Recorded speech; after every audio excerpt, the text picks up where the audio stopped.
Bueno, bienvenidos nuevamente a clase de diseño geométrico. Estamos 37, no sé si se van a sumar más, pero bueno, el horario pactado era 5:15. Bueno, gente, hoy vamos a empezar a ver ya elementos concretos de diseño, donde, como habíamos hablado hasta acá, el diseño geométrico es una serie es una línea en 3D en el espacio que se traza para tratar de seguir, para buscar un recorrido, un camino, para ir de un punto A a un punto B o de un origen a un destino, y que es una serie de líneas quebradas, ¿sí? No son alineamientos rectilíneos uniformes de punta a punta, sino que para llegar de un punto a otro, a través de un terreno que tiene una forma determinada, tengo que ir haciéndolo con líneas quebradas que tanto en la visión, en la visual horizontal, que es lo que llamamos planimetría, como en la vertical, que es lo que llamamos altimetría. O sea, en las dos dimensiones, en esas tres dimensiones tenemos que ir siguiendo el terreno. Entonces, esa serie de alineamientos rectos, luego hay que acomodar tienen que tener los segmentos rectos, rectilíneos, tienen que tener ciertas dimensiones, tienen que cumplir ciertos parámetros, ciertos requisitos, para ajustarse justamente a lo que hablábamos de las condiciones del conductor, de las y de las condiciones del vehículo. Entonces surgen de aquí las normas de diseño geométrico, que son las que fijan los valores que estadísticamente se han verificado y comprobado y estudiado a través de modelos matemáticos que intentan representar el comportamiento del humano y el comportamiento del vehículo frente a determinadas situaciones que le impone el trazado que nosotros hacemos, ¿no? Y ese trazado tiene que ajustarse a las posibilidades del humano y a las posibilidades del vehículo. Ese ajuste se realiza a través de diferentes medidas y formas geométricas que vamos a empezar a ver en esta clase. Entonces, siempre vamos a ver en la parte de diseño, ahora en esta etapa vamos a ver como primeras de cada clase, las primeras presentaciones, vamos a hacer referencia a esta gráfica, porque es la gráfica base, que siempre tenemos que recordar para saber dónde estamos, por qué estamos haciendo lo que hacemos, y poder, digamos, siempre ir teniendo un hilo conductor de todas las clases y de lo que vamos aprendiendo. Entonces, el recordatorio era que el camino se trata de una línea entre tres dimensiones, en el espacio, que se acomoda al terreno y que se representa a través de un sistema plano, denominado planimetría, en el caso de los ejes X, Y, que están aquí abajo, que es la proyección horizontal de la línea de tres dimensiones, y altimetría, que es la proyección vertical en un plano vertical ZY o ZX, en este caso en general se usa ZX. Entonces de esta manera podemos representar nuestro dibujo en tres dimensiones en dos dibujos de dos dimensiones. Bien, habíamos visto también que un trazado es en definitiva una serie de líneas que se van ajustando al terreno, tanto en horizontal como en vertical, y esas líneas después tenemos que acomodar algunas figuras geométricas conocidas con dimensiones que van a surgir de un cálculo. Y ese cálculo representa lo que decíamos, las condiciones del vehículo y las condiciones del humano. La primera distancia o el primer elemento geométrico que vamos a establecer es ¿Qué longitud mínima tienen que tener, por ejemplo, estas rectas?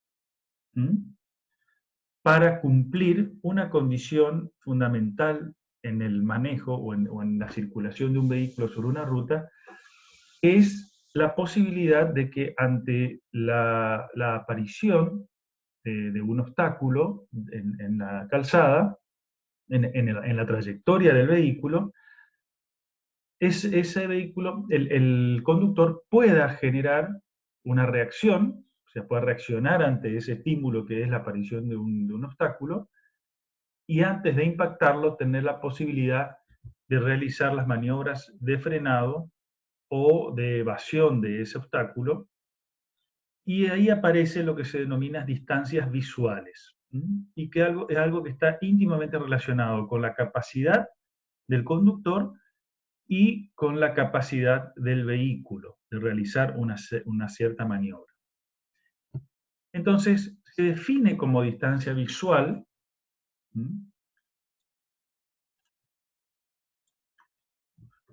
como la longitud continua medida sobre la trayectoria normal de marcha de una calzada, o sea, sobre la trayectoria del vehículo sobre la calzada, hasta donde el conductor de un vehículo ve la superficie de la calzada o un objeto de una altura especificada por encima de la calzada, cuando la visibilidad no está obstruida por el tránsito, ¿sí? O sea, cuando yo tengo visual libre hacia adelante, no hay nadie que me impida ver, y veo un objeto sobre la calzada a una cierta distancia.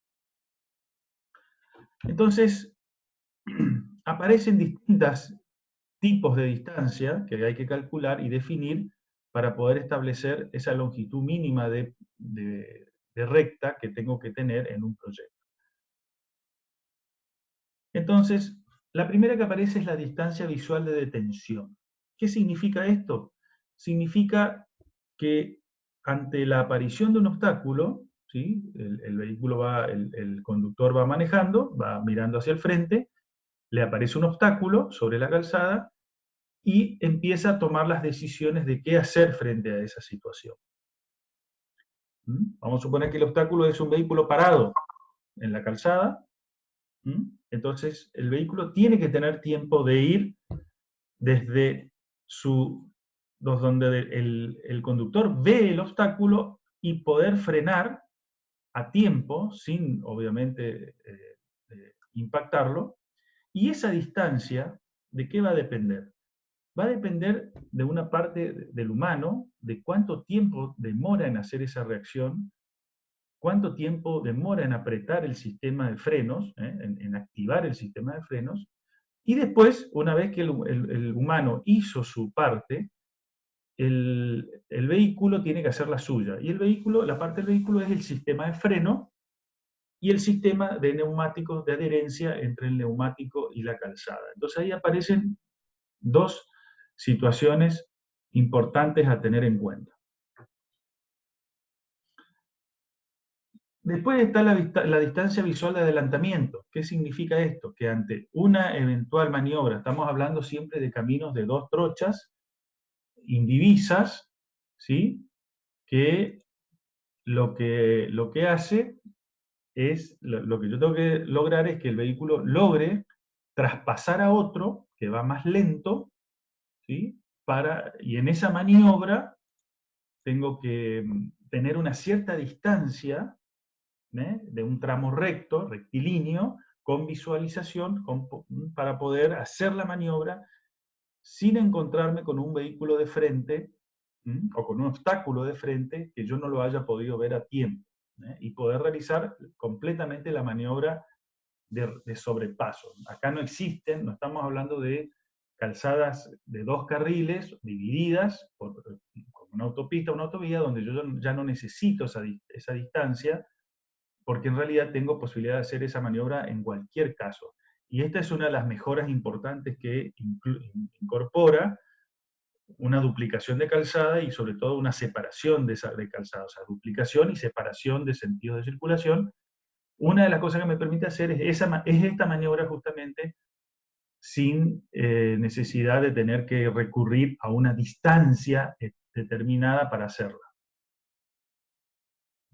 Esta maniobra y aparece, bueno, acá parece que no, acá está el biodicto, que es la distancia de adelantamiento, donde yo tengo que producir esa maniobra y poder hacerla completa hasta que poder volver a mi carril y continuar la marcha sin que venga alguien de frente. Bien, lo ponemos de vuelta para visualizar eso. Ese auto que vino de frente no me tiene que aparecer de golpe, sino que yo lo tengo que poder ver lo suficientemente antes como para hacer toda la maniobra sin posibilidad de que el otro se me venga de frente. Esa es la distancia visual de adelantamiento.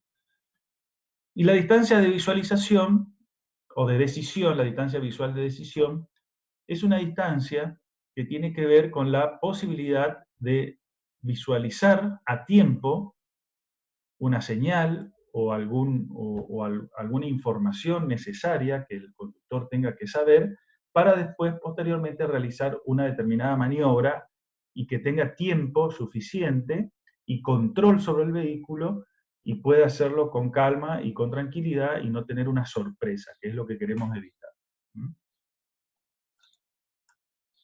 ¿Se entiende?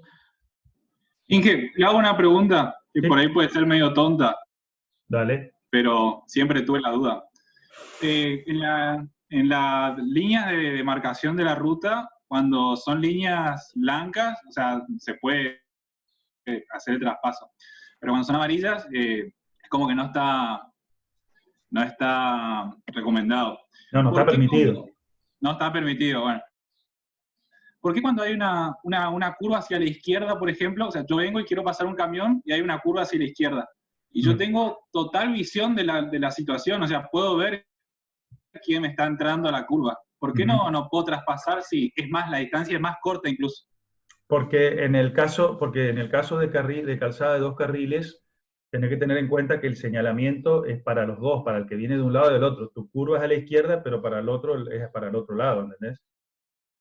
O sea, en principio, la curva en alguno de los dos casos genera una imposibilidad de visualización completa de lo que pasa adelante. Por eso las restricciones se hacen en curvas y en zonas donde la visibilidad puede estar obstaculizada por algo. Ok, gracias.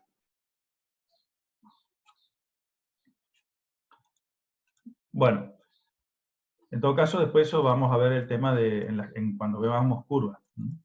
Perdón. Profe, le hago otra. ¿Sí? Con respecto a estos análisis de la distancia, Ah, que involucra el tiempo de reacción, la calzada, el auto. Yo le pregunto, como siempre analizamos las situaciones más desfavorables, ¿se analiza la calzada mojada o no? bueno, vamos a avanzar y ahí se van a responder las preguntas que se están haciendo, porque todavía no me dejaron empezar. Le estoy presentando el problema y ahora vamos a ver cómo se calcula cada una de estas distancias y ahí van a ver qué se tiene en cuenta. Dale, buenísimo. Bien. Entonces, la primera distancia que vamos a calcular es esa distancia visual de detención. O sea, ¿cuánto necesito garantizarle al usuario para que pueda, una vez que visualiza un obstáculo, pueda realizar la maniobra correctamente sin sorpresas y sin apuros? Entonces, la definición dice que la distancia es la distancia que requiere un conductor de habilidad media. Siempre estamos hablando de comportamientos estadísticos, ¿sí? Estadísticamente comprobables. Acuérdense que los modelos matemáticos, que este es un modelito simple, pero es un modelito matemático, responde a variables que tienen comportamientos estadísticos, esas variables. Por lo tanto, nunca va a ser esta la situación o del mejor conductor, o del más joven, o del más viejo, o el de más avesado, o el que tiene mayores o menores habilidades. Siempre estamos hablando de una situación promedio para poder abarcar a la gran mayoría de los, digamos, de los usuarios de la ruta, ¿sí? Entonces, la definición lo establece muy claramente eso. Es la distancia que requiere un conductor de habilidad media manejando a la velocidad directriz un vehículo en condiciones mecánicas aceptables, y por eso acá aparece la velocidad directriz. Acuérdense, cuando hablamos de velocidades, que es la velocidad de diseño, ¿sí? Por eso cuando yo elijo la velocidad directriz o la velocidad de diseño, me empieza a impactar en todas estas cosas.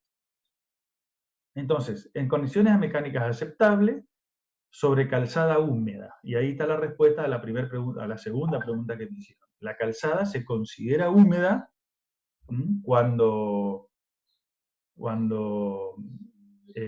se calculan este tipo de situaciones, porque es la condición más desfavorable. Es desde el instante en que se observa un obstáculo imprevisto en el camino hasta el momento en que se detiene completamente delante del obstáculo por aplicación de los frenos. Esto que está entre paréntesis, quiere decir manual de capacidad. Es la sigla en inglés de manual de capacidad. ¿Estamos? Por eso les va a aparecer cada tanto ese... ¿Por qué? Porque hace referencia a un manual que también toma la norma como referencia para las definiciones y para algunas cuestiones. Entonces, el modelo con el que se hace el cálculo define esta situación que se ve aquí en la gráfica. Un auto en una posición inicial, ¿sí? donde el conductor percibe un obstáculo, va a la velocidad directriz, ¿sí? Una vez que lo percibe, aplica los frenos, o mejor dicho, hay un tiempo entre la percepción y la toma de la decisión. Eso se llama tiempo de reacción, de percepción y reacción, ¿sí? Y que es un tiempo, y que en ese tiempo que demora un conductor de habilidad media en tomar la decisión de apretar los frenos, el vehículo que viene a una velocidad V recorre una cierta distancia, que es esta que está definida acá como distancia de percepción y reacción. Esa cierta distancia depende del tiempo de reacción. Ese tiempo se estudió estadísticamente en Estados Unidos, básicamente, y se definió una cierta cantidad de segundos que se considera que engloba a la gran mayoría de los usuarios. Algunos lo harán más rápido, o lo harán un poquito más lento, pero en general ese tiempo tiene un coeficiente de seguridad bastante adecuado para englobar a prácticamente todas las posibilidades de usuario. Entonces, una vez que se genera ese tiempo de reacción y se recorre esa distancia, se aplican los frenos. Una vez que se aplican los frenos, el vehículo que sigue yendo a la velocidad B, acá comienza a disminuir su velocidad, obviamente, porque el vehículo comienza a frenar, una desaceleración del vehículo. Esa aplicación de los frenos, que se aplica sobre el sistema de ruedas, digamos, hay un sistema de mordazas, disco de freno, etcétera, que hace que hay todo un circuito hidráulico que también reacciona y comprime el disco de freno y comienza a hacer la disminución de velocidad del vehículo. Y a su vez hay una interacción entre el neumático y el pavimento, por eso es la importancia que hablaba hoy de las condiciones de pulimento y todas estas cuestiones que tienen que ver con el desgaste de los áridos, de las piedras, tienen que ver y mucho con esta situación de darle a la calzada una cierta adherencia o una cierta rugosidad, una cierta, posibilidad de que el neumático se agarre, un agarre, para poder generar esa fuerza de frenado. Si bien hoy los vehículos tienen sistemas de frenado tipo ABS, que es un asistente de frenado, ese sistema ayuda, no es el que frena totalmente el vehículo, sino que ayuda a que el frenado no se haga directamente con un rozamiento, o sea, que la rueda se bloquee y arrastre sobre la calzada, sino que haga un frenado un poco más lento para permitir que no haya, que se aproveche toda la adherencia y parte de esa adherencia no se pierda por deslizamiento. Entonces, eso es lo que hace el ABS en general, pero acá se considera un sistema de frenado estándar. Por lo tanto, también hay un cierto grado de coeficiente de seguridad a partir de que los vehículos que tienen hoy casi todos de ABS los tiempos o estas distancias, como que es la distancia de frenado, que aparece acá como DF, que es el punto entre el que el vehículo comienza a activar los frenos y se detiene totalmente. Esa distancia de frenado depende mucho del sistema de freno y depende mucho de las condiciones de pavimento, de la adherencia al pavimento neumático. Entonces acá interviene no solo el pavimento, sino que el estado del neumático, el tipo de neumático, el compuesto de caucho. O sea, hay muchas variables. Todas esas variables son imposibles de tener en cuenta todas juntas, pero sí se tienen en cuenta como variables más globales y con coeficiente de seguridad que tratan de incluir todas las opciones. Desde un vehículo con un neumático que no está en tan buenas condiciones, está en condiciones medias, a lo mejor no es un neumático nuevo, pero sí es un neumático que todavía tiene su dibujo y permite generar todavía adherencia con la calzada. Por eso es tan importante que en las revisiones técnicas obligatorias de cualquier vehículo, que es una ley ahora, se revise, entre otras cosas, el sistema de frenado y el sistema de adherencia, los neumáticos, el estado de los neumáticos. No así el tipo de neumático. Uno no va a cuestionar el tipo de neumático. Se supone que los neumáticos todos cumplen con una adherencia mínima. Esa adherencia mínima es la que está tenida en cuenta en este cálculo. Todas estas dos distancias, la de percepción y reacción y la de frenado, digamos, se suman y establecen lo que se denomina la distancia visual de detención, o sea, la distancia que necesito para poder detener el auto totalmente cuando vengo a la velocidad directriz. ¿Alguna pregunta hasta acá? Ese modelito que vimos anteriormente se llama modelo ASTO. Profe, ¿Sí? esa distancia se trata siempre de respetar o tener en cuenta en tramos rectos, eso yo, y entonces en curvas no, que digamos en curvas es más fácil evitar el traspaso de los vehículos que hacer el radio de curvatura muy grande, ¿o no? Exactamente, si yo necesito darle, o sea, las curvas también tienen su distancia visual de detención, la van a tener, porque vos te puede pasar que vos tenés que hacer una maniobra en curva y tenés que frenar. Pero por supuesto que el problema es que al ser un camino de doble vía, yo necesito restringir en la curva, en la posibilidad de sobrepaso, porque las distancias también de visual están restringidas también. O sea, por eso es que se puede hacer una curva sin restricción de visual, pero el radio de la curva, o sea, la amplitud de la curva es muy grande y obviamente ya cuando veamos cálculo de curva nos vamos a dar cuenta de que cuando más grande hacemos la curva, más caro es el proyecto. Entonces también se trata, como siempre, volvemos a ese concepto de rango de dominio, donde yo tengo que establecer entre qué, digamos, dimensiones me manejo en el rango que me propone la norma, de tal forma de poder hacer el mejor proyecto posible y el más económico posible. Tengo que tratar de cumplimentar las dos cosas. Quizás en algunos tipos de carreteras con mayores volúmenes de tránsito y de mayor importancia, esas distancias de visual tienen que ser superiores y quizás tengo que establecer curvas con distancia visual para poder permitir sobrepasos en curva. Pero eso justamente es lo que se hace en un análisis técnico-económico, o sea, evaluar cuándo me conviene hacer una cosa o cuándo no. Entonces, el modelo ASTO, que es el modelito que vimos anteriormente, que es de donde sale la distancia visual de detención, comprende entonces dos componentes relacionados con el operador del conductor. Por un lado, la distancia de percepción y reacción, que es la distancia recorrida a la velocidad uniforme, velocidad directriz, y durante el lapso en que el conductor advierte el peligro y reacciona para aplicar los frenos, que es un concepto cinemático. Y por otro lado, la distancia de frenado, que es la distancia recorrida en movimiento, uniformemente desacelerado, durante el frenado en calzada húmeda hasta la detención frente al obstáculo, que es un concepto dinámico. Entonces, la expresión general de ese modelito matemático es simple, es una suma de dos distancias. Ahora, ¿cómo se calcula cada distancia? Es lo que vemos ahora.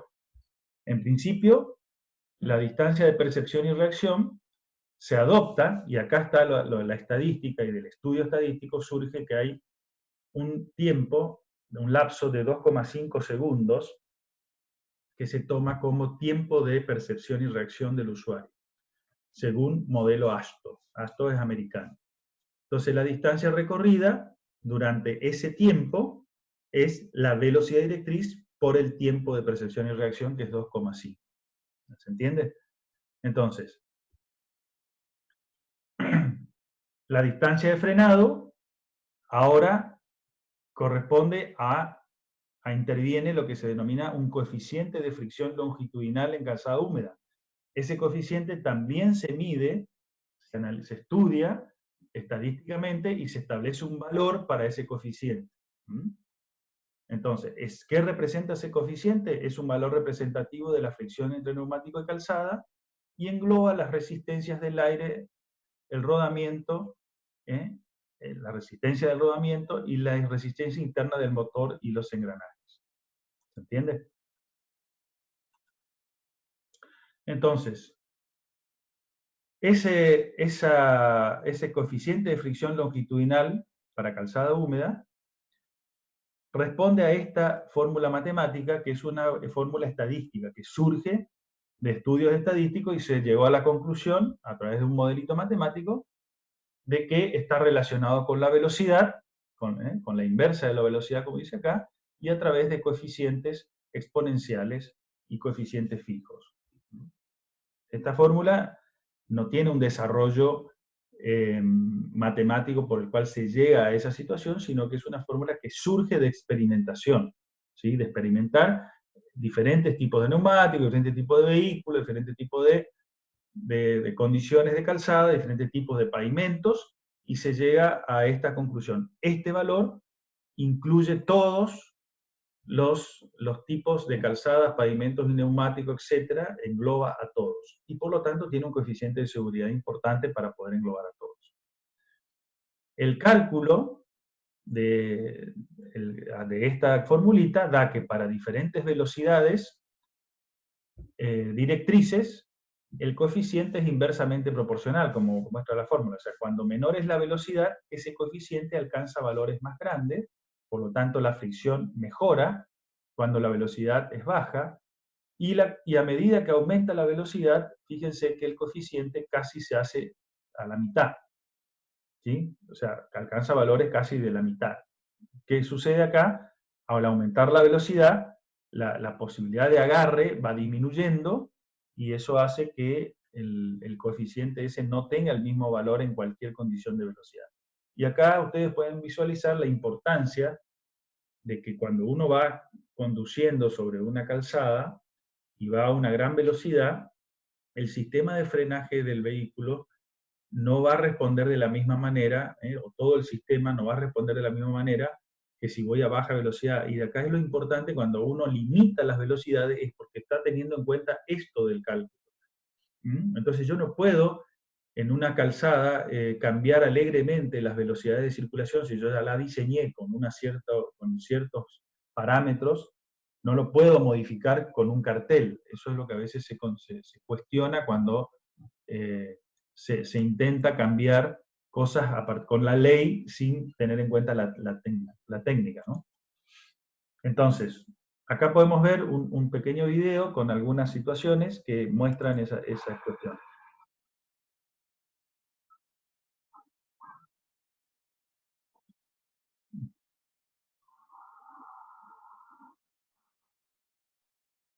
Son dos situaciones que se dan con distintos tipos de neumáticos y con ABS, etc. O sea, lo que quiere mostrar el video es cómo a veces el sistema de freno ayuda, ¿sí?, a generar, fíjense, los neumáticos nuevos, cómo generaron una mejor adherencia. Calzada húmeda, esta es la condición de frenaje, ¿sí? Ese es el cálculo que hacemos, ¿ven? El vehículo en el cono anterior aplica los frenos, acá ve el obstáculo, que es este, y supuestamente tiene que lograr frenar el vehículo aquí. Entonces la distancia de frenado es esta, con las condiciones de calzada húmeda. Por supuesto que acá está mostrando, la idea es mostrar, yo esto lo saqué de una revista electrónica, pero que lo que estaba mostrando era cuál es la influencia del dibujo del neumático, ¿sí? O sea, de la profundidad del dibujo, que es lo que se mide a la hora de analizar la vida útil de los neumáticos. Por eso es importante cuando uno tiene neumático, no solo verlo al dibujo, que se vea, sino que la profundidad de las ranuras cumpla con ciertas condiciones, cierta profundidad, y ustedes van a ver que en las revisiones técnicas obligatorias o en las gomerías, cuando uno va a cambiar neumático, tienen un pequeño adminículo, una chapita con una muesca para que la ponen en esa ranura y miden que la profundidad sea adecuada y que entonces te dicen, no, tu neumático todavía tiene una vida útil, le quedan algunos kilómetros o no. ¿Alguna pregunta hasta acá? Bueno. Entonces, el cálculo de distancia de frenado, igualando la energía cinética del vehículo que circula a velocidad directriz con el trabajo de fricción longitudinal entre el neumático y calzada. Eso es lo que vamos ese video que vieron justamente ahora lo vamos a poner en fórmulas, en un modelito matemático que represente esa situación de la realidad, suponiendo, dice, que la fricción longitudinal constante durante el frenado, o sea, esto no se modifica durante el frenado.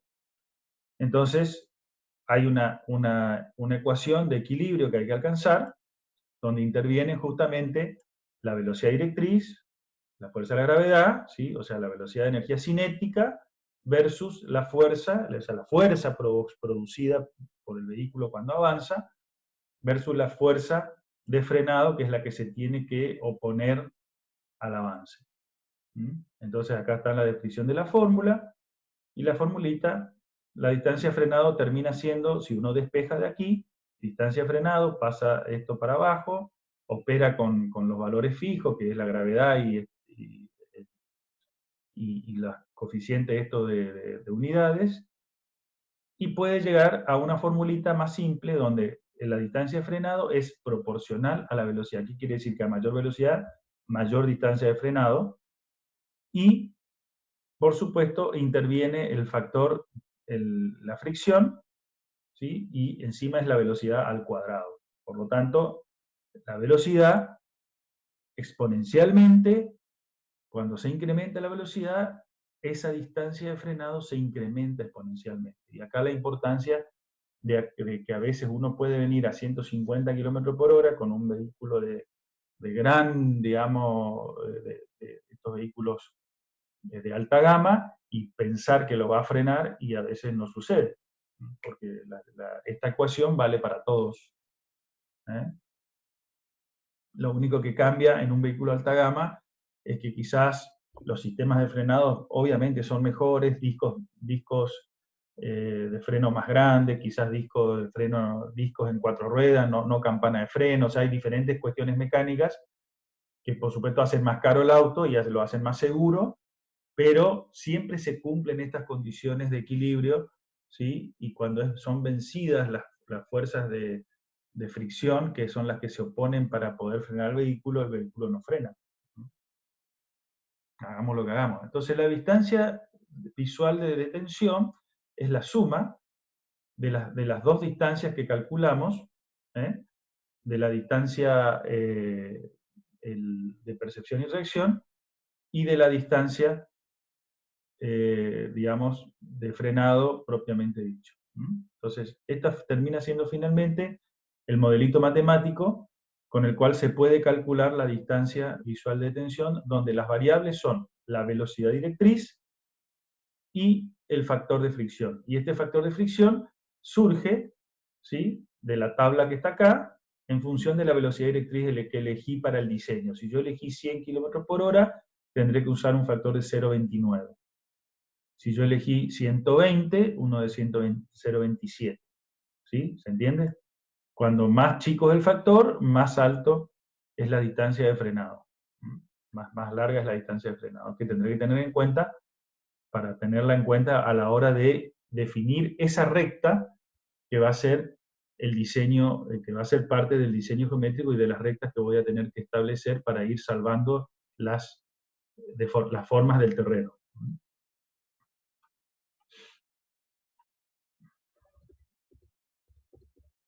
Entonces, ahora, esto es en horizontal. Cuando interviene una pendiente longitudinal, o sea, cuando la calzada está inclinada, en este sentido o en este sentido, o sea, porque para un sentido de circulación va a estar inclinada así, para el otro sentido al revés, la misma recta, entonces ahí interviene, dentro del factor, interviene la pendiente de la rampa, ¿sí? O sea, la pendiente física que tiene la calzada. Por eso es importante tener en cuenta. ¿Sí? ¿Por qué? Porque aparecen fuerzas que intentan, cuando yo estoy subiendo, me ayuda, porque estoy obviamente, hay la parte de la fuerza de la gravedad, empuja el auto hacia abajo en la rampa, en el plano inclinado, y cuando estoy bajando, es parte de la gravedad, me empuja más todavía, o sea, es una fuerza que se suma a la fuerza cinética que lleva el vehículo. Por lo tanto, tengo que tenerlos en cuenta cuando las pendientes sobre todo son muy fuertes. Eso empieza a influir también en esa distancia de frenado inversamente. Entonces la norma, lo que Ingeniero, me da, ¿sí? ¿ese valor de la distancia le da en metros? ¿De la tablita tabulada ya? Sí, distancia en metros, ¿eh? O sea, ¿cuál dicen ustedes? ¿Esta? Claro, No, esta no es una distancia, este es un no, coeficiente. claro, pero aplicando la formulita, ahí Sí, ponemos aplicando la formulita da en metros el valor. Por eso son los coeficientes, estos son que aparecen numéricos, en general son coeficientes de ajuste de unidades. Sí, Sí, aparecen porque metros. yo hice así rapidito el cálculo, a 120 me da 240 metros. ¿Estaría Bueno, bien más o menos? ahora vamos a ver la tabla. Hay unas tablitas ahí ya donde está todo calculado y vamos a ver si es cierto eso.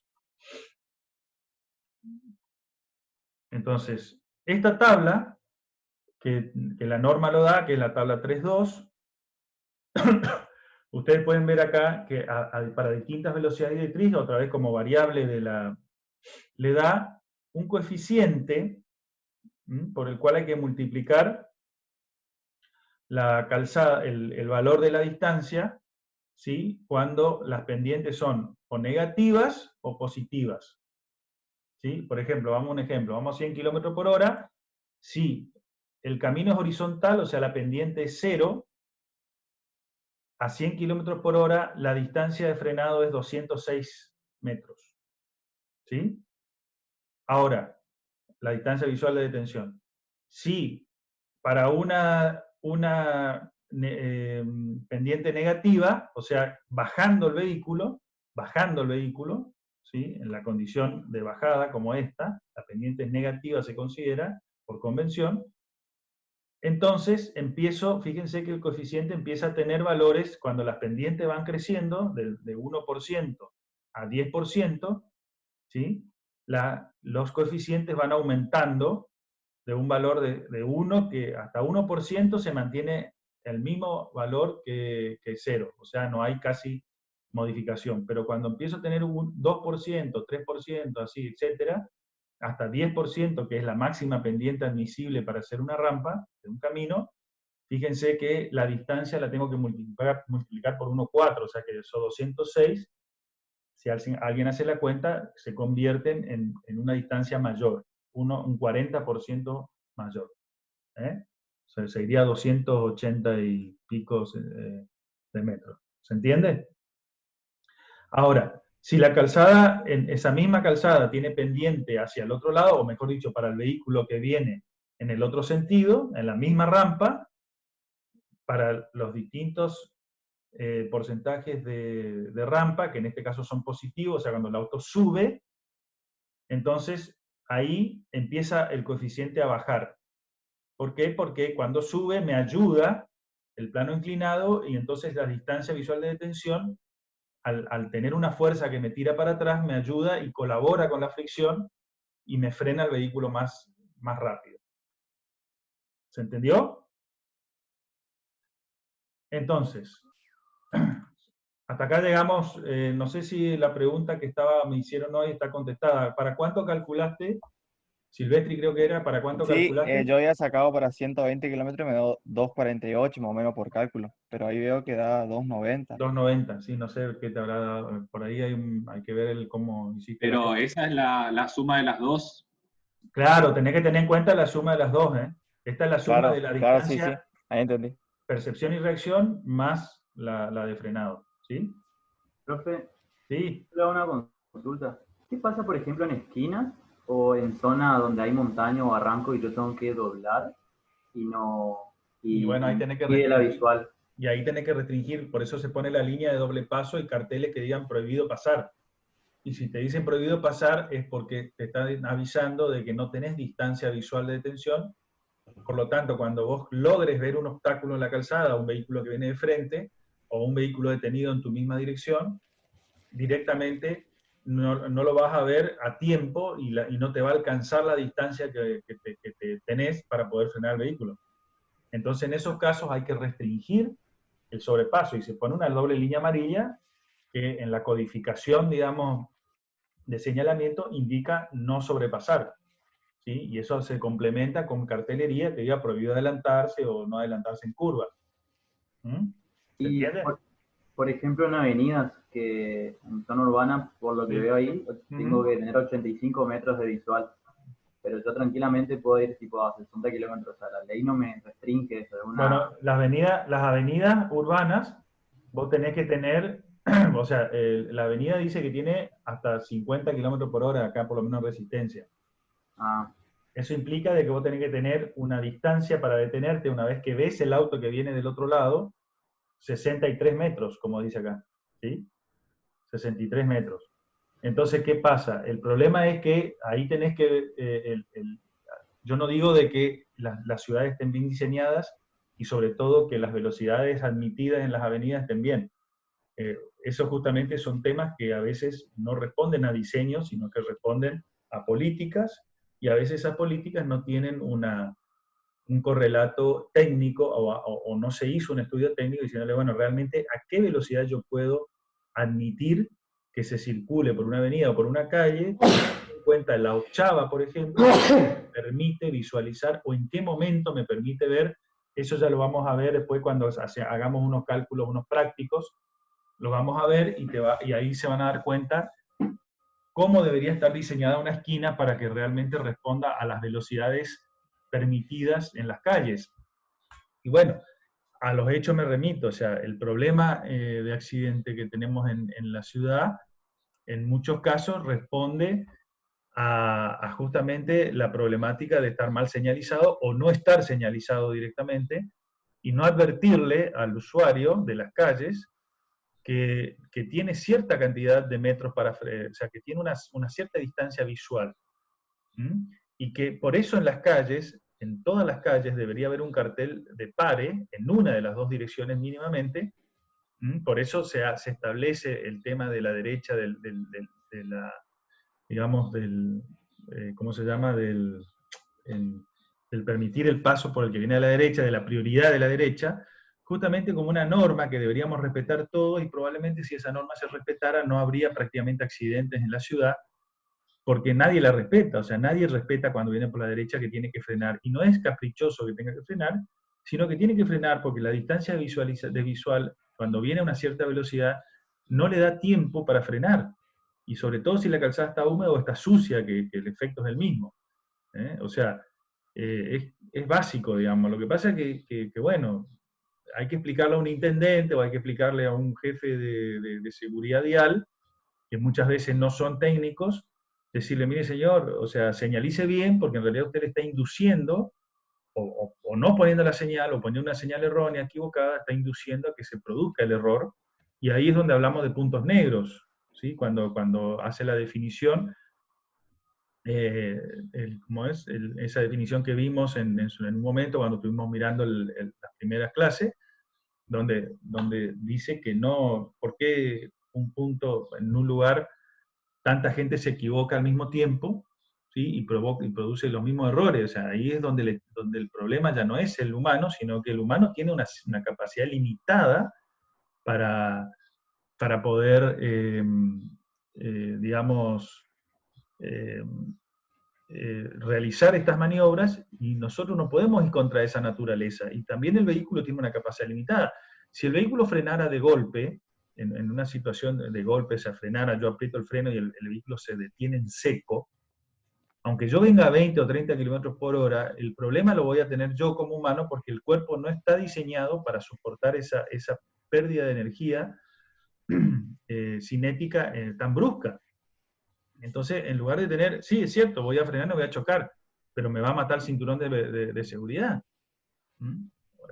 Ese es el problema. Por eso hay ciertas limitaciones del cuerpo y ciertas limitaciones del vehículo que hay que respetar, y que los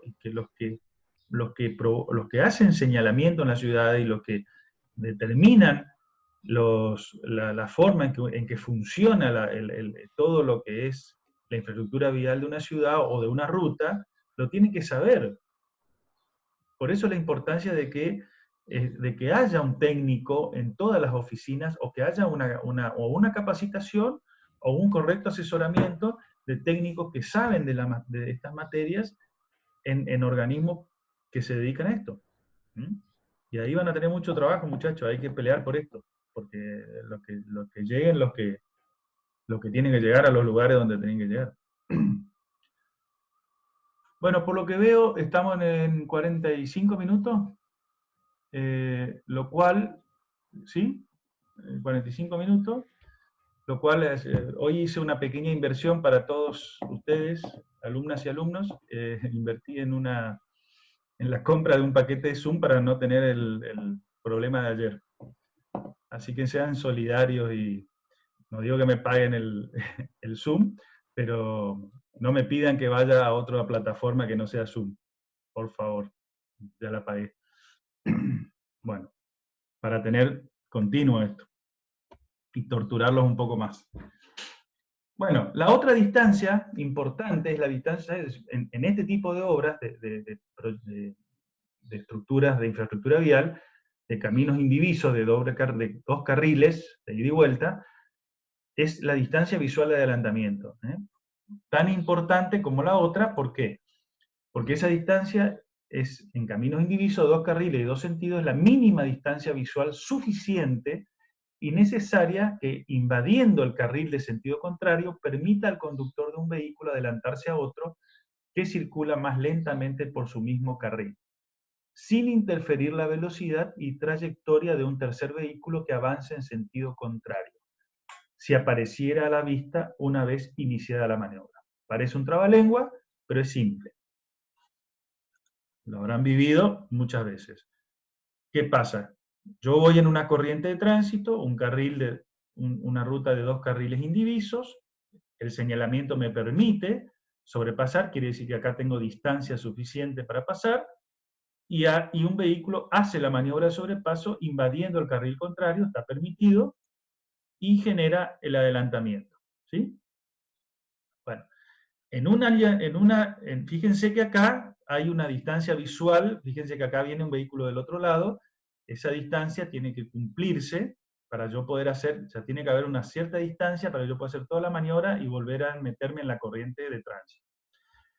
Esta problemática, en un camino ya de llanura, o en un camino poco ondulado, es más sencillo de proveerla, ¿sí? Se la puede proveer en muchos lugares del proyecto, pero en un camino como este, alguno ya me preguntó, que está lleno de curvas y contracurvas, es muy difícil proveer una distancia para sobrepaso, sin tener problemas de visual en el trayecto. Por lo tanto, las restricciones que se producen acá son mayores a las restricciones que se producen en un caso como este. Obviamente que si yo quisiera hacer este proyecto un poco más amable, no tan lleno de curvas, en lugar de tratar de copiar la forma de la montaña, a lo mejor tendría que ir derecho de acá hasta acá. Si yo voy derecho de acá hasta acá, fíjense, tengo que tapar este hueco, tengo que tapar este hueco, y eso me va a implicar armar taludes más grandes, o armar viaductos, o armar alguna estructura que me permita pasar de acá hasta acá con una recta. Y quizás ahí proveer una distancia de adelantamiento, pero me sale mucho más cara la obra. Y a lo mejor este es un camino de bajo costo que yo necesito dar transitabilidad y necesito dar conectividad, pero le digo a la gente, señores, acá van a tener que circular a 60, 50 kilómetros por hora, y las distancias o los lugares de adelantamiento son muy pocos, ¿sí? Y se van a tener que bancar eso. Un camino de bajo costo. Si el tránsito y la demanda lo amerita, yo tendré que ir mejorando este tipo de trazados o este tipo de diseño geométrico para adaptarlo a un diseño más permisivo, ¿m? Y un camino que me permita tener más de estos lugares. Por eso yo les digo de que estas distancias son la primera etapa de los elementos geométricos que necesito ir conociendo y sabiendo de qué tamaño tienen que ser, para poder, una vez que yo empiezo a hacer el trazado, yo tengo que conocer estas cosas y ir ya haciéndolo. A medida que voy haciendo el trazado, yo tengo que ir imaginándome todas estas situaciones y decir, bueno, acá voy a tratar de proveer distancia, acá va a ser una zona compleja, si quiero proveer más distancia tendré que resolver de alguna otra forma, y donde ahí voy a empezar a evaluar la cuestión económica de mi proyecto. ¿Alguna consulta hasta acá? Tulio, Yes. rápido. Yes. Entonces, la distancia visual, la DBA en curvas, prácticamente no hay que considerarla entonces. La distancia visual en curvas se considera la distancia visual de detención, porque en el caso de una maniobra, yo tengo que saber en qué punto el tipo puede frenar, ¿sí? Está bien, sí. Pero yo tengo que mantener despejada esa distancia y se la tengo que garantizar. Quizás no sea la distancia, o sea, por eso es que las restricciones, cuando no puedo lograr eso, tengo que imponer las restricciones con el señalamiento, no tengo otra. ¿Sí? Claro, está bien. Por eso, sí, está bien, ¿no? Está correcto, gracias. O sea, la puedo considerar, pero si es demasiado caro hacerlo, no la tengo que considerar y tengo que reconsiderar una restricción en ese punto, ¿sí? Por supuesto que un proyecto es más o menos amable de acuerdo a esas situaciones, justamente. ¿Mm? Julio, ¿Sí? por ahí lo que habría que aclarar es la diferencia entre la distancia de adelantamiento, que creo que quieren preguntar los alumnos, en Bueno, un pero no la camino hice así de todavía. curva de contra... Claro, por eso, en estos casos que está restringido el adelantamiento, ahí sí la distancia de adelantamiento no la vamos a tener que definir, me parece. O sea, que Claro. no se puede pasar Pero directamente. después cuando La veamos, de detención sí, por eso. está bien, pero cuando veamos curva, cuando veamos cálculo de curva, ahí se va a ver cómo se calcula la distancia visual en curva, de detención en curvas, específicamente, para poder dar esa distancia mínima para que el tipo que se mande una cagada en la curva tenga tiempo de frenar. ¿Fui claro? Sí, Claro, sí. esa sería la de detención. Claro. La de detención. Sí. Adelantamiento no, en curva Y nada. adelantamiento también se puede, pero te va a obligar a una curva muy amplia, de un radio muy grande, ¿entendés? Claro, que no En es una conveniente por el tema del Ahora, costo. ¿cómo hacer una situación como esta, de la foto de la derecha, para hacer una curva de radio amplio? Ahora, cuando veamos curva, lo vamos a ver. Si vos haces una curva de radio amplio, a lo mejor la curva va a empezar acá y va a terminar acá del otro lado, y vos toda tu curva va a ir por acá afuera. Entonces, ¿qué haces para poder resolver eso desde el punto de vista técnico? Y tenés que hacer o un semejante terrapleno, o sea, una montaña al lado de la montaña, o tenés que hacer una recta para atravesar la montaña con una recta, pues un túnel, o hacer un viaducto. ¿Sí? Claro, pero eso económicamente es inviable. Digamos. Y no es inviable para ciertas economías y para ciertas situaciones. A ver, los chinos te hacen cosas, vos mirá, hay unos videos chinos de la Sí, ruta. hablando Argentina. Claro, pero acá, claramente, en algunos, ahora, si yo tengo un corredor internacional con, no sé, 200.000 vehículos por día, qué sé yo, la Panamericana, y a lo mejor ahí sí yo puedo hacer viaductos y curvas amplias y no le doy restricción a nada. Pero en una ruta como la que, en el caso nuestro, que estamos diseñando ruta de 2 carriles indivisos, de una ya te limita, vamos a ver al final del curso, o por ahí lo vemos en algún momento para que ya se vayan viendo todo esto, a partir de ahora, que la tabla 1 de la norma de diseño geométrico, que es donde está compendiado, condensado, todas estas medidas y estas cuestiones de la norma, te limita y te dice, ojo que cuando vos tenés cierta cantidad de vehículos, ya no podés tener un camino de 2 carriles, tenés que tener una autopista, una autovía, o sea, tenés que pasar a otra categoría de camino. Nosotros estamos viendo una franja, en el diseño geométrico, de una franja, de una categoría de caminos para un cierto volumen de tránsito. Y ese volumen está restringido a una cierta cantidad de vehículos, porque a partir de una cantidad mayor, ya estamos hablando de otro tipo de infraestructura, que no estamos estudiando en este curso particularmente. Lo van a estudiar en vialidad especial y en otros cursos, pero no en este. Entonces yo me tengo que restringir al segmento de tránsito que maneja, que se puede manejar con un camino de 2 carriles indivisos. ¿Se entiende? O sea, por eso yo entiendo lo que ustedes me plantean, pero si no me obligan permanentemente a pasarme ese límite y a irme a los límites, a los otros tipos de caminos, y que no me quiero ir porque no es el tema del curso. ¿Sí? Claramente siempre se puede hacer todo más caro, siempre. Siempre se puede hacer todo más caro. Ahora, la pregunta es si la economía del país da o si la demanda exige eso. ¿Sí? ¿Está? ¿No hay Sí, respuesta? Perfecto. No news, good news. Seguimos. Para la determinación de la distancia de adelantamiento, entonces, ya no se trabaja con la velocidad directriz. Fíjense, acá aparece el concepto de velocidad media de marcha. Es una velocidad un poco inferior a la velocidad directriz. ¿Por qué? Porque en este caso, digamos, se supone de que estas maniobras ya se realizan en una corriente de tránsito donde ya la velocidad no es directriz. Por eso se baja un poquito la pretensión de la velocidad y se trabaja con una velocidad media de marcha. Entonces, hay algunas cuestiones que también la normativa impone, porque estadísticamente se analiza de esa manera. Se estima el tiempo de percepción en 4 segundos.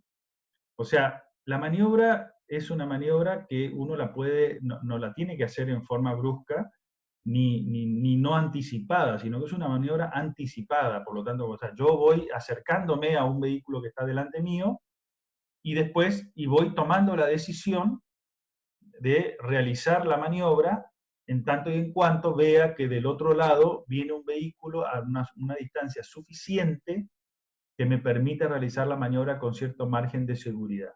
Eso es bastante complicado porque intervienen algunas variables difíciles de medir, como ser, por ejemplo, la estimación de la distancia que hace el usuario del otro vehículo, y sobre todo de noche.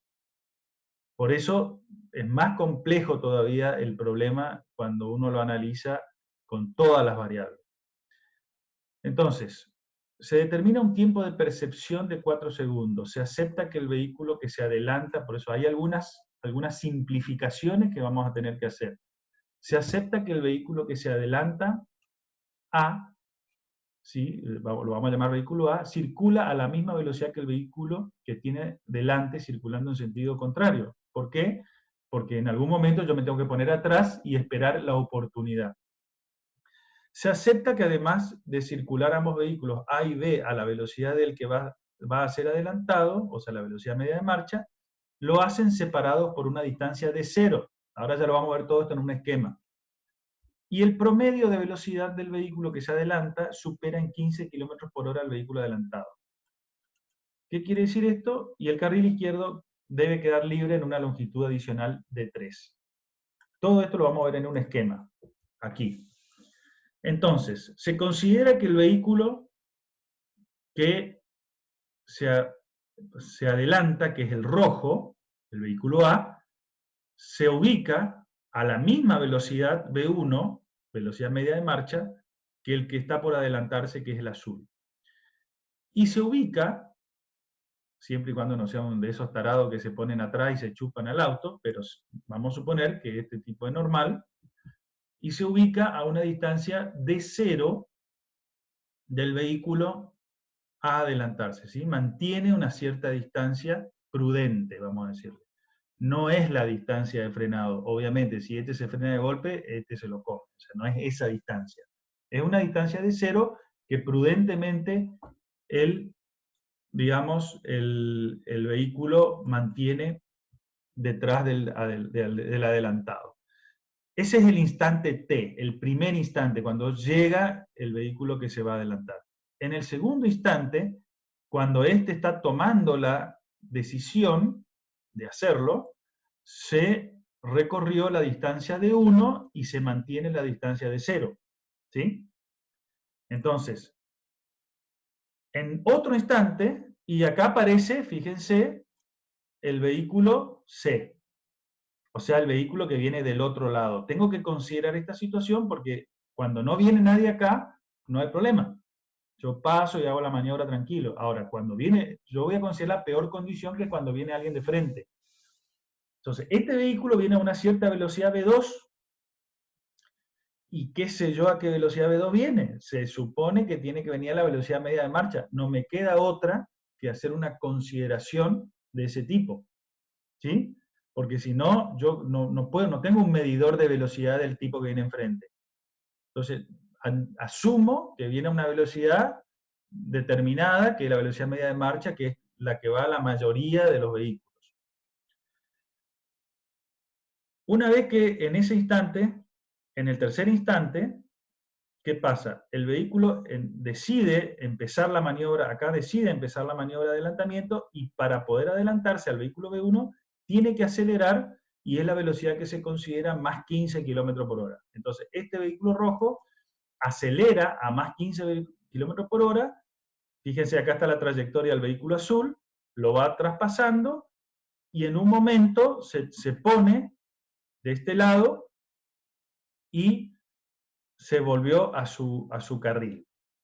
Por supuesto que, así como está dibujado acá, esto es temerario, porque entró casi se da de trompa con el vehículo verde.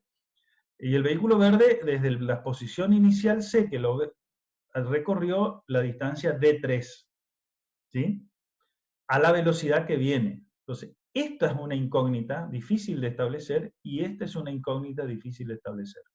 ¿Sí? O sea, tanto la velocidad que viene el vehículo de frente, como la distancia, y obviamente como consecuencia de la velocidad que viene, la distancia recorrida, y a eso hay que agregarle que de noche la percepción del vehículo son solo los faros. Entonces también ahí hay un problema adicional, que no se sabe exactamente si el tipo está lejos o está cerca. Pero bueno, este modelito matemático muy simple es necesario para establecer esto que está acá abajo, que se llama distancia visual de adelantamiento. O sea, tengo que establecer mínimamente cuál es la distancia que tiene un tipo para realizar esta maniobra, aún con este riesgo, esta situación, digamos, extrema. Por supuesto que todo esto está absolutamente determinado con coeficientes de seguridad. Por eso es que se supone que estas distancias contemplan o son suficientes para realizar la maniobra. Yo, por las dudas, muchachos, siempre denle un poco más. O sea, esto es lo mínimo, tómenlo así, mínima distancia de adelantamiento. Porque si no, si ustedes siempre van a poner esto, y en algún momento esto resulta a las velocidades reales con que por ahí de operación en algunos lugares, bueno, la posibilidad de... Entonces, fíjense que si esta distancia es la que tengo que colocar, ¿qué pasa en las zonas de muchas curvas, contracurvas, como son zonas montañosas o onduladas, donde yo tengo problemas, digamos, de visual? Bueno, este esquema es el que se usa para calcular la distancia. Esa distancia, entonces, para distintas, la norma me da una tabla donde ya hizo todo este calculito, con estas condiciones, y ese calculito, ya lo vamos a hacer un práctico después, está, ¿cómo es? Hay unas formulitas que no sé si la puse, no la puse, pero bueno, en la norma está, si quieren anotar en la página, donde está esta misma tabla, arriba, no se las puse, pero están los cálculos de cada una de las distancias, como están considerados para poder calcular las distintas distancias, la de 1, la de 2 y todo eso, la de 3.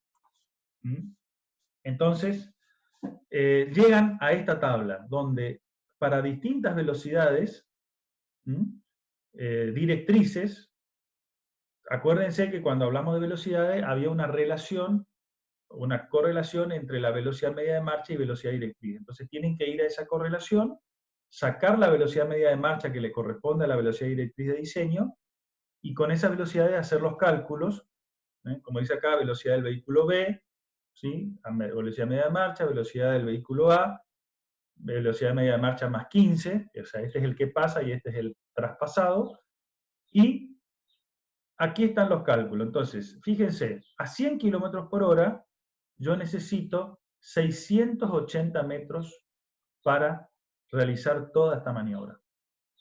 ¿Sí? 680 metros. Como mínimo, como mínimo. Siempre hay que tratar de colocar más para que este encuentro que se ve aquí, ¿sí? Para esto que se ve acá, que a ver si lo puedo marcar de alguna manera.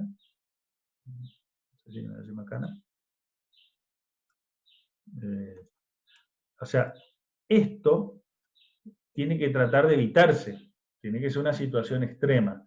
Entonces, en realidad, a esta distancia yo le tengo que sumar siempre alguna distancia adicional para poder realmente tener en cuenta que esta distancia es la mínima. Fíjense, para 25 km por hora son 160 metros, para 120 km son 800 metros. Entonces, obviamente, esta es una longitud de recta que tengo que proveer a un proyecto en la mayor cantidad posible, porque en este caso no hay manera de adelantarse si no es de esta forma. Cuando no proveo las suficientes distancias de adelantamiento, el problema es que la velocidad media de marcha es muy baja, por lo tanto, ¿por qué? Porque se comienzan a armar colas de congestión, eso depende mucho del volumen de tránsito, y por otro lado, me pueden generar mucha ocurrencia de accidentes, sobre todo porque se intenta, digamos, realizar la maniobra en lugares inadecuados.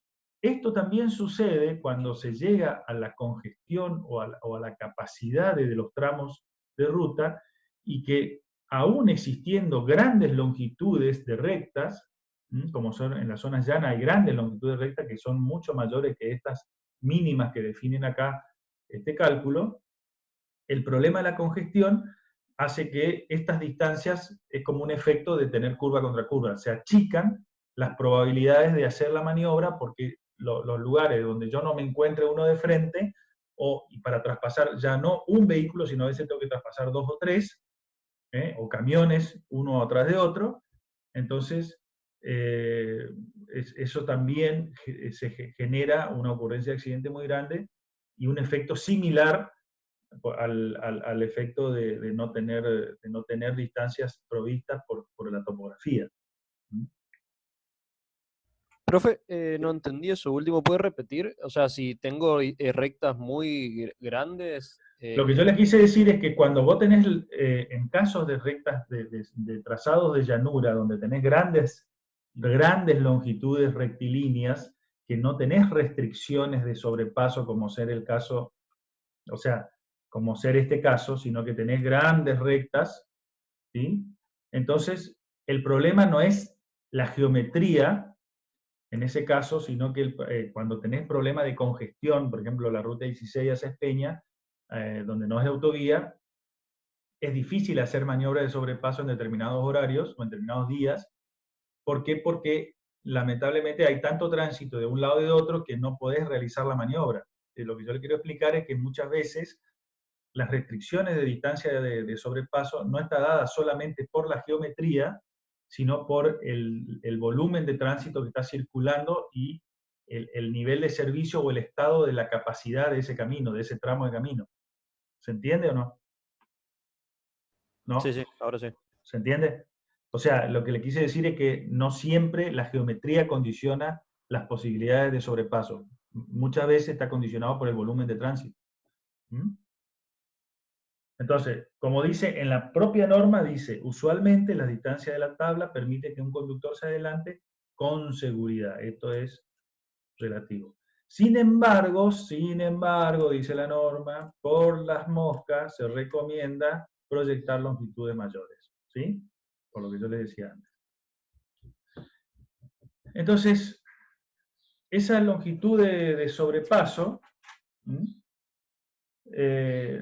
cuándo dar esas longitudes de sobrepaso, depende siempre de las condiciones, ¿no es cierto?, de tránsito, de las condiciones del nivel de servicio deseado. O sea, uno, estas situaciones las estudia previamente, o sea, uno tiene que definir qué volumen de tránsito va a tener ese camino que voy a proyectar, o estimarlo, el nivel de servicio que quiero que mantenga a lo largo de su vida útil, y ahí va a definir el tipo de trazado, un trazado más trabado o un trazado más amable. Entonces, la configuración topográfica y la elección de la velocidad directriz también me van a condicionar todos esos dos elementos geométricos que acabamos de ver de distancias. Entonces, yo tendré que ver, obviamente, según el tipo de camino, tendré que elegir, bueno, yo voy a este camino, a este tramo, le voy a dar 2 o 3 lugares disponibles para hacer las maniobras sobre paso y tendré que ver dónde y cómo se lo proveo y hacer el cálculo de las distancias y decir, bueno, este camino tiene una cierta cantidad de longitudes de sobrepaso administradas a lo largo del proyecto. Y eso me va a definir, por otro lado, el señalamiento horizontal y vertical que también van a estar en función de esas distancias, ¿no es cierto? Donde yo provea distancia tendré que señalizar de una manera y donde no la provea tendré que restringir la distancia de sobrepaso. Julio, este caso que mencionás se ve sobre todo en el 2+1, en las nuevas formas de sobrepaso en montaña, que dan un tramo para que uno de los carriles tenga doble calzada y pueda pasar los camiones. Así es, o sea, hay después distintas formas de resolver el problema cuando mi camino deja de ser amable en el sentido de dar distancia y uno puede empezar a establecer diferentes infraestructuras, a diseñar algunas infraestructuras adicionales que uno puede ir adicionando al camino, incluso después de cumplida su vida útil o de construido durante después muchos años, ir haciendo algunos arreglos para permitir proveer estas distancias de sobrepaso cuando uno de estos factores, por ejemplo, la velocidad directriz quiero que acelere, o la demanda, ¿sí?, de tránsito, el volumen de tránsito me lo pida. Por ahí en un camino que nace con un bajo tránsito no hace falta, porque no voy a tener grandes congestiones, pero cuando ese camino se me empieza a congestionar, yo necesito ir proveyéndole distancias de sobrepaso. Y eso es lo que hablaba el ingeniero Goy, son estructuras que ya la vamos a ver en más detalle, cómo se diseñan y cuándo. Pero son carriles adicionales que se proveen al carril que ya vengo, un carril adicional, para permitir que se realice esa maniobra de sobrepaso sobre ese carril adicional, sin tener que hacer una ampliación de la calzada de punta a punta, sino que se hacen en sectores determinados. La norma recomienda, como dice acá, para caminos indivisos de 2 carriles que proveer, dice, se proyecte el siguiente porcentaje mínimo de longitudes de distancia de adelantamiento. Entonces, dice, en secciones, dice, de 3 kilómetros. Dice, en zona llana, el 80%, obviamente, porque en zona llana es injustificable que uno no provea distancia de sobrepaso, teniendo la posibilidad de hacerlo. Y a medida que la topografía va siendo cada vez más restringida, ¿sí?, las restricciones del sobrepaso se me van disminuyendo.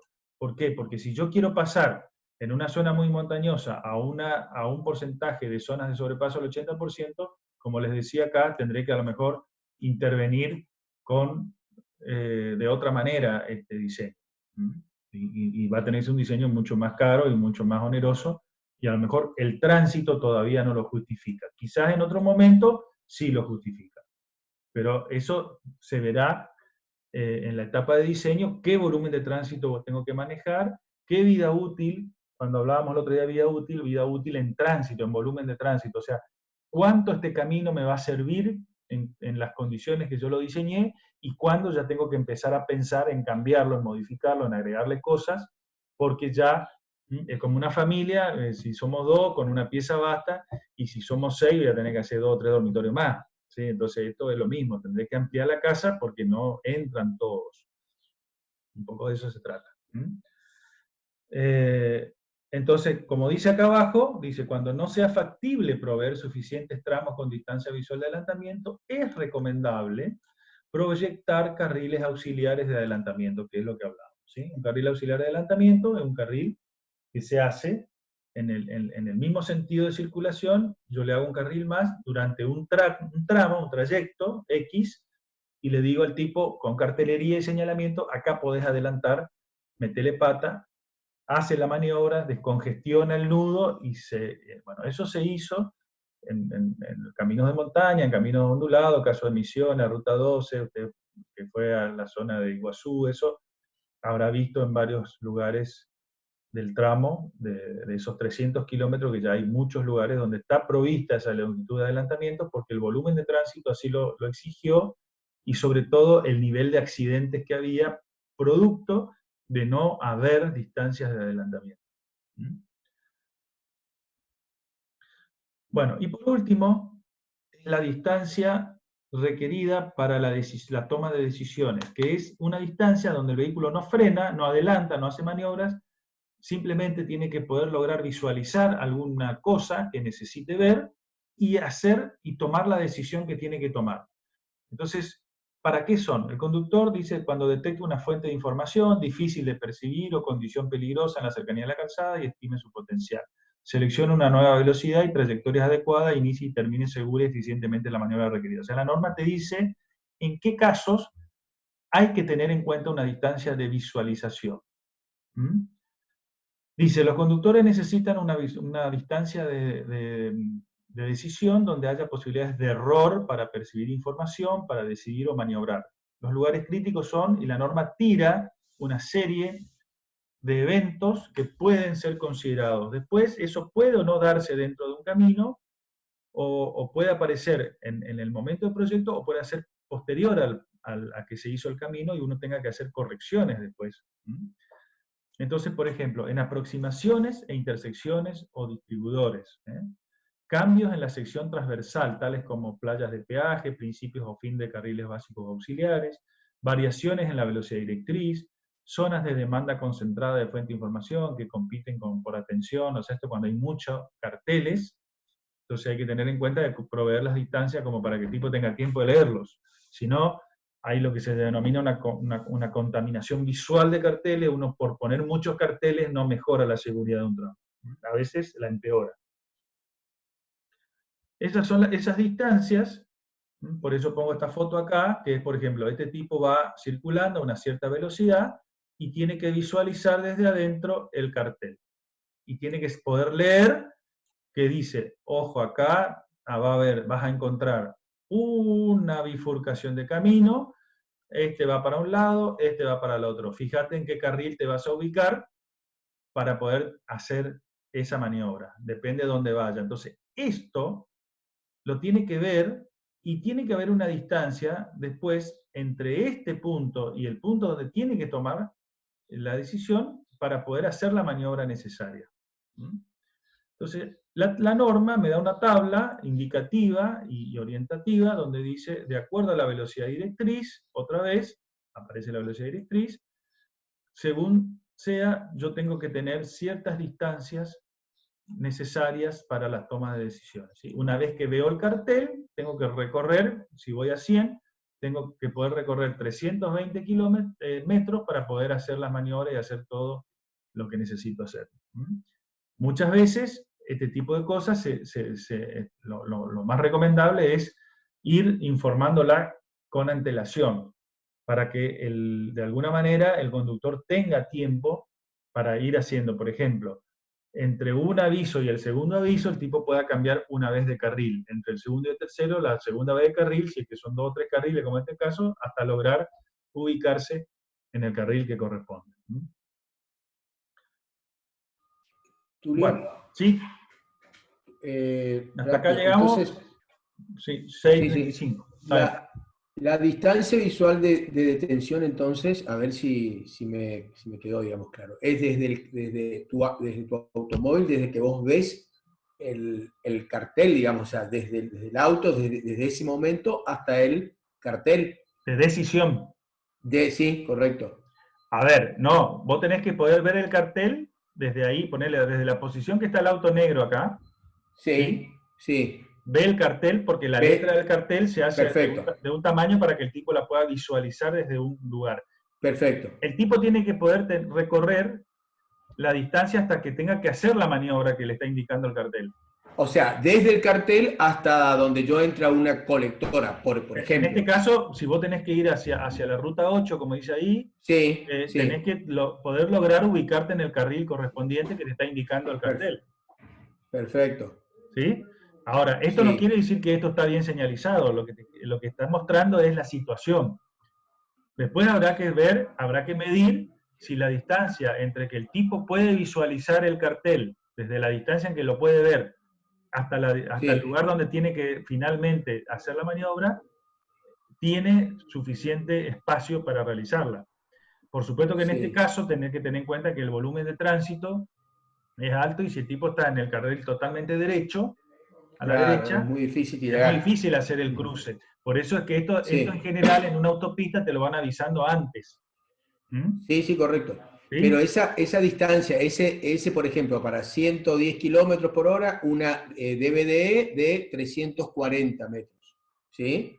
Sí. Esos 340, entonces, vos lo tomás desde dónde hasta dónde. Desde que el tipo ve el cartel, el último cartel, y ese cartel le dice, tenés que, está... Poner Rosario ahí, sí. Claro, ¿no? O sea, en este caso por ahí no es el ejemplo más, si bien la norma tiene esta foto, yo te diría que no es el ejemplo más adecuado para nuestros proyectos que son de 2 carriles. O sea, acá no vas a tener que cruzarte de carriles, no es esa la situación. La situación va a ser más, por ejemplo, cuando yo veo un cartel que dice a cierta distancia va a pasar tal cosa, por ejemplo, una bifurcación o un cruce de rutas, entonces el tipo tiene que tener hay una salida, por ejemplo, a tal distancia, una salida a la derecha, el tipo tiene que saber que una vez que visualiza el cartel y la información, tiene que poder recorrer la distancia para poder tomar la decisión, porque el problema es que tiene que tomar la decisión. ¿Sí? O sea, vos no le puedes poner el cartel encima de la bifurcación y decirle, claro, che, acá tenés que doblar. 20 metros. Claro, 20 metros. Eso es un poco lo que te da esta norma. Y esto siempre son distancias mínimas, tómenlo como mínimas.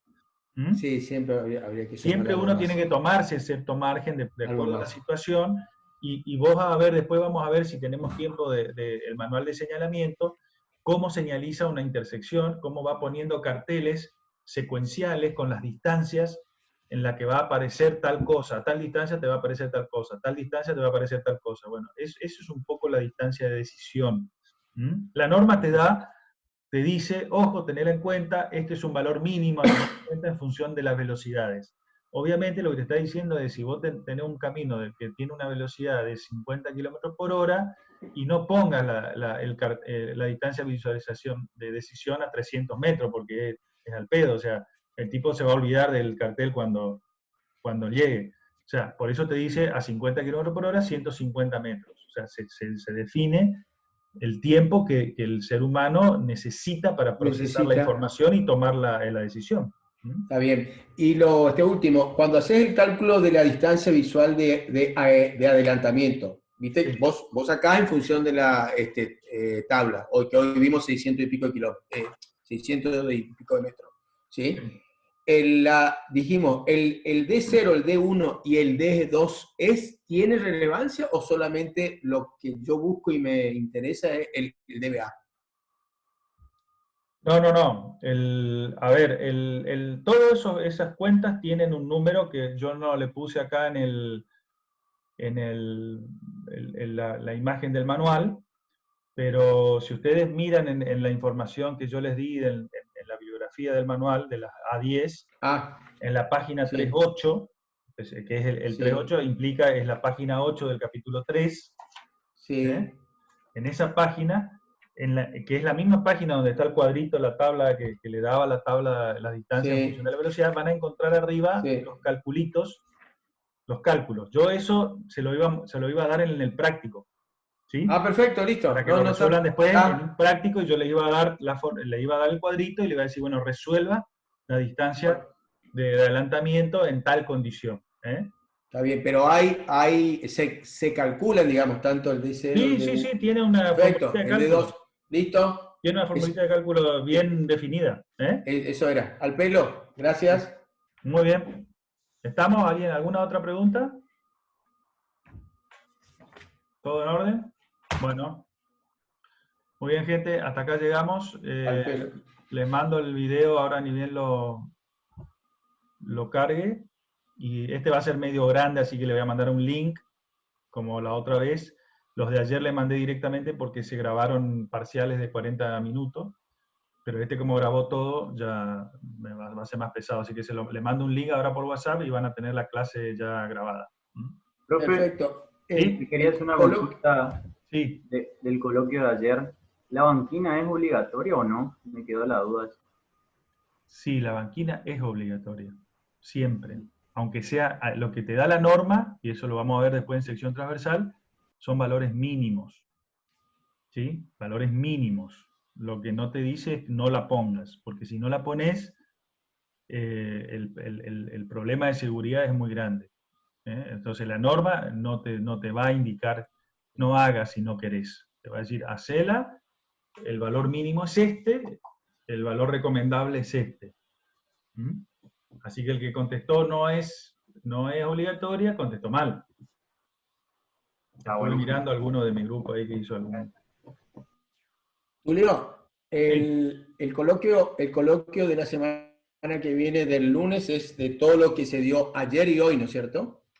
Mira, los coloquios los va armando Gabriel, no sé si vos le puedes contestar eso, porque yo no estoy armando los coloquios, así que no sé cómo van tomando las clases. Los coloquios yo estoy haciendo las preguntas a partir de lo que se dice en clase, sobre todo también tengo en cuenta las preguntas de los alumnos a los profesores, y se la paso de lo que se dio. Exactamente, sí. Claro, yo ahora justamente estoy tomando nota de todo lo que se habla. El lunes van a tomar lo que se dio el lunes y lo que se dio el martes. Claro, exactamente. Yo ahora le paso a Abiaín las dos, las de ayer y las de hoy. Perfecto, por eso era mi pregunta, Gabriel, que el coloquio que vamos a tener el lunes que viene se va a dar sobre lo que dimos de clase ayer y hoy, obviamente. Sí. Exactamente, sí. A ver, la idea es que vayan haciendo un mínimo seguimiento de la clase, alguna lectura mínima de la norma o de los temas que se dieron, y aparte le damos la oportunidad de que ni siquiera se acuerden de memoria, sino que lean lo que le estamos obligando a que contesten el coloquio leyendo. No, muchas preguntas son de lo que se da en clase, de lo que se habla en clase, así que está bien. Bueno, pero están las grabaciones. Sí, seguro, por eso digo, bárbaro. Perfecto. Bueno. Gracias, muy amable. Listo. Ya no pregunto más. No, está bien, no hay problema, lo que haga falta. Gracias, es muy amable. Chao. Chao, hasta luego. Hasta luego. Hasta luego.